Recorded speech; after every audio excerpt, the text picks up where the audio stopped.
Thumbnail को देख के ऐसा लग रहा होगा कि ये कोई मोटिवेशनल वीडियो है। अब आप आज की इस कहानी से मोटिवेट होते हैं कि नहीं, ये तो अलग बात है, लेकिन ये कहानी आपकी जीवन, आपके लाइफ को बदल सकती है। जो बच्चा मुझे बहुत शुरू से फॉलो करता आ रहा है, शायद उसने ये कहानी पहले कभी सुनी हो, लेकिन इस कहानी का मकसद यहाँ पे कुछ और है। एक बार की बात है कि एक लड़का और एक लड़की को आपस में प्यार हो जाता है, लेकिन वो अपनी फैमिली को नहीं बता पाते हैं। उनका प्यार चलता रहता है, लेकिन एक दिन लड़की के पापा को पता लग जाता है कि उन दोनों में प्यार चल रहा है। और लड़की के पापा कहते हैं कि भैया, मैं तेरी शादी उस लड़के से तभी करवाऊंगा जब उस लड़के में क्षमताएं होंगी, कैपेबिलिटी होंगी। तो लड़का बड़ा जोश में आता है कि मैं तो प्रूफ करके दिखाऊंगा कि भैया मैं तो सबसे सुपीरियर हूं, मैं तो सबसे बेहतर हूं। भैया इम्तिहान की घड़ी आती है, पापा बुलाते हैं उस लड़के को जिससे कि उसकी बेटी की शादी वो करवाएंगे अगर वो एक टास्क पूरा कर देगा। तो पापा कहते हैं कि देख भाई, सामने 3 बैरिकेड्स है और इन 3 बैरिकेड्स में, तीनों बैरिकेड में एक एक सांड है। तीनों बैरिकेड में एक एक सांड है और इन सांड एक एक करके बाहर आएंगे तो किसी भी एक की पूंछ पकड़ लेगा ना, तो तेरी शादी मैं अपनी बेटी से करा दूंगा। लड़का कहता है बस इतना सा काम है। पहला बैरिकेड हटता है, इसमें से एक हट्टा कट्टा सांड बाहर आता है। तो भैया उसको लगता है कि ये सांड तो बहुत हट्टा कट्टा है, ऐसा करता हूं बाकी 2 मौके हैं मेरे पास, उसका वेट कर लेता हूं। इस सांड को वो जाने देता है। फिर दूसरा जब बैरिकेड हटता है, दूसरे बैरिकेड में जो सांड होता है उसके बहुत बड़े बड़े सींग होते हैं। वो उसको देख के और डर जाता है, उसको लगता है यार काश मैंने पहले ये कर लिया होता, बट कोई बात नहीं, मेरे पास एक और मौका है, इस वाले सांड को जाने देता हूं, क्या पता अगले मौके पे मैं उस सांड को पकड़ पाऊं। फिर जैसे ही अगला बैरिकेड उठता है, एक बहुत पतला दुबला सा कमजोर सा लगभग मरने वाला एक सांड उस बैरिकेड को तोड़ के बाहर आता है, उस बैरिकेड के खुलते हुए बाहर आता है और उसको लगता है कि मेरा कितना अच्छा डिसीजन था कि मैं रुका एंड फाइनली अब मैं इसकी पूंछ पकड़ पाऊंगा। लेकिन जैसे ही वो सांड आगे आता है, उस सांड की पूंछ ही नहीं होती। इन शॉर्ट, आप उस लड़के से क्या सीखे? उस लड़के की शादी हुई या नहीं हुई इस बात की टेंशन छोड़ दो, लेकिन इस चीज पे सोचो कि क्या आप भी उस लड़के की तरह नहीं हो?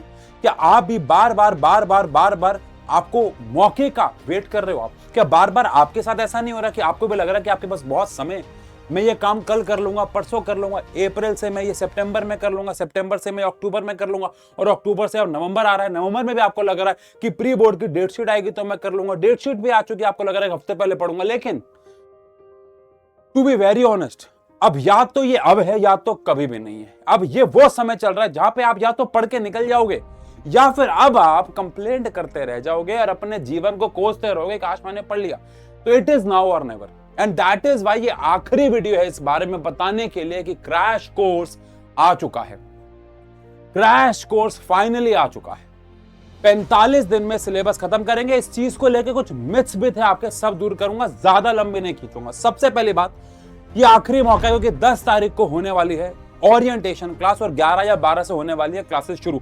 ऐसा नहीं कि आप उसके बाद क्लासेस शुरू नहीं कर पाओगे, लेकिन फिर वही, आपको लग रहा है आपके पास मौका है, लेकिन हाथ से मौका छोड़ते जा रहे हो। आप रिकॉर्डेड देखोगे, फिर बैकलॉग क्रिएट होगा। तो अगर करना ही है ना, तो अभी क्यों नहीं कर रहे हो? 10 तारीख को ओरिएंटेशन क्लास होगी, आखिरी मौका है। 45 डेज में क्रैश कोर्स चलेगा। उसके बाद क्या होगा? कुछ मिथ्स हैं। सबसे पहला मिथ, कई बच्चों ने कमेंट सेक्शन में बोला अगर आपको इस बैच के बारे में प्राइस वगैरह नहीं पता है, सब बता रहा हूं, लेकिन अगर किसी को पता है तो मिथ्स पे पहले बात करते हैं। कुछ बच्चों को लग रहा है कि 45 दिन के बाद जो आप मॉक टेस्ट, सैंपल पेपर कराने वाले हो वो पेड होंगे। तो 45 दिन आपका चलने वाला है सिलेबस, पूरा सिलेबस खत्म कराया जाएगा, चाहे आप 9th में हो, चाहे आप 10th में हो, चाहे आप 11th में हो, चाहे आप 12th में हो, सारे सब्जेक्ट पढ़ाए जाएंगे। ध्यान रखना, लैंग्वेज वगैरह संस्कृत वगैरह छोड़ के, इंग्लिश तो होगी 9th 10th की हिंदी भी होगी, 11th 12th में इंग्लिश होगी। 45 डेज के बाद आपको कराए जाएंगे mock test, sample paper, PYQs। और कई बच्चों को लग रहा है कि ये 45 डेज के बाद है, इसके पैसे अलग से है। नहीं भाई साहब, 9th 10th में 899, 11th 12th में 999 में आपको सब मिलेगा। यानी कि 45 दिन में सिलेबस खत्म, उसके बाद पेपर तक या उससे एक हफ्ते पहले तक mock test, sample paper, doubt class सब चलेगी, सिर्फ इसी भाई, कोई एक्स्ट्रा पैसे नहीं देने। सेकेंडली, कई बच्चों को लग रहा है कि क्या 45 डेज पढ़ाई होगी और उस दौरान मॉक टेस्ट, सैंपल पेपर नहीं होंगे तो हम तो बहुत लेट हो जाएंगे बाकी बच्चों से। अरे भैया, 17 साल हो गए पढ़ाते हुए, एक एक चीज जानता हूं, ऐसा नहीं होगा। उन 45 दिन में भी पेपर हो रहे होंगे, टेस्ट हो रहे होंगे। जैसे शुरुआत में 3-3, 4-4 चैप्टर के टेस्ट हो रहे होंगे, फिर बाद में ऐसा होगा जब आपका 70-80% सिलेबस खत्म हो चुका होगा तो मॉक टेस्ट शुरू कर देंगे। उस 70-80% का ही जज करना, और आगे जाके तो होंगे ही होंगे। तो ये तीसरा मिथ और दूसरा मिथ है, ध्यान रखना। तीसरा मिथ ये है कि अगर एक क्रैश कोर्स है तो शॉर्ट में पढ़ाया जाएगा, एक एक डिटेल में पढ़ाई जाएगी चीजें। जो लास्ट ईयर क्रैश कोर्स करता था भाई साहब वो हैरान हो गया कि इसका नाम क्रैश कोर्स क्यों रखा हुआ है, इसका नाम तो बैच 3.0 रखो, बिकॉज सब चीजें डिटेल में करा रहे हैं। देखो दो बातें, अगर आपको क्रैश कोर्स लेना ही नहीं है that is something different, it is okay. YouTube पे पढ़ाई आती रहेगी, कोई और बैच ले रखा है, ऑफलाइन पढ़ रहे हो, मेहनत करते रहो, हम आपके साथ हैं। इस बार 11, 12, 9, 10 को ताबड़तोड़ तरीके से यूट्यूब पे पढ़ाने वाले हैं। लेकिन अगर आपको क्रैश कोर्स लेना ही है तो फिर बाद में क्यों, 4 दिन बाद क्यों आप उस लड़के की तरह मौके गंवाए जा रहे हो? क्यों आप ऐसा कर रहे हो कि मैं कल पढ़ूंगा, नहीं तो मेरे पास टाइम है? अरे नहीं है टाइम, आपको लग रहा है लास्ट वाले की पूछ नहीं निकले ना, क्या पता जनवरी में कुछ और काम आ जाए, भगवान ना करे कोई मिस हैपनिंग हो जाए, नहीं हो भगवान करे, लेकिन भगवान ना करे कुछ हो जाए, टाइम ना मिले आपको, फिर क्या करोगे? आप सबको लगता है आपके जीवन में बहुत समय, लेकिन नहीं है, तो इट इज नाउ और नेवर। 10 तारीख आने को है, क्या पता आप ये वीडियो 10 के बाद देख लो, 10 तारीख को ओरिएंटेशन क्लास है, 11 तारीख से या फिर 12 तारीख से सिलेबस शुरू हो जाएगा क्रैश कोर्स का। सो इट इज नाउ और नेवर। मैं बस इतना कह सकता हूं कि इस क्रैश कोर्स की एक एक पेनी, एक एक रुपए, एक एक पैसा वर्थ होगा।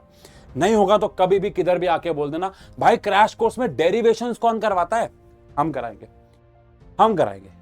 रिकॉर्डेड फॉर्म में आपको एनसीईआरटी पूरी देंगे, एनसीईआरटी के 20% क्वेश्चन कुछ कराएंगे और बाकी एनसीईआरटी मिलेगी, बिकॉज एक्स्ट्रा क्वेश्चन भी करने हैं। एनसीईआरटी भी करा रहे हो क्रैश कोर्स में?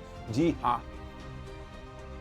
लोग बोलते हैं भैया अफोर्डेबल बैच है, ये है मोस्ट अफोर्डेबल, क्योंकि इसमें इतने पैसे में कोई एक किताब अभी मैंने एक वीडियो भी डाली थी, पता नहीं आप तक पहुंचेगी नहीं पहुंचेगी। हम खाना खाने बैठे, 1000 रुपए का बिल आया, 3 लोग खाना खा गया। खाना भी क्या खाई थी, चाय और एक पराठा खाया था। The only point is it is now और नेवर। बात मोटिवेशन डिसिप्लिन कुछ नहीं है, बात यह है कि भैया सपने बहुत देखते हैं, करना कब से शुरू करना ये सबसे इंपॉर्टेंट है। ये ना हो करो, मेहनत तो करो, लेकिन बाद में करो, तब तक समय बीत चुका हो। मैंने कहा था मैं वीडियो को ज्यादा लंबा नहीं चलाऊंगा, बस इतना कहना चाहूंगा, क्रैश कोर्स शुरू करो। अगर क्रैश कोर्स के बारे में कोई भी और डिटेल आपको चाहिए और आपको शंका है तो इसी चैनल पे आपको वीडियो मिल जाएंगी, जाओ देखो। लेकिन डिस्क्रिप्शन में लिंक है। इट इज नाउ और नेवर। बेस्ट ऑफ लक, मिलते हैं क्रैश कोर्स में। उस लड़के की तरह सारे मौके गंवाना मत।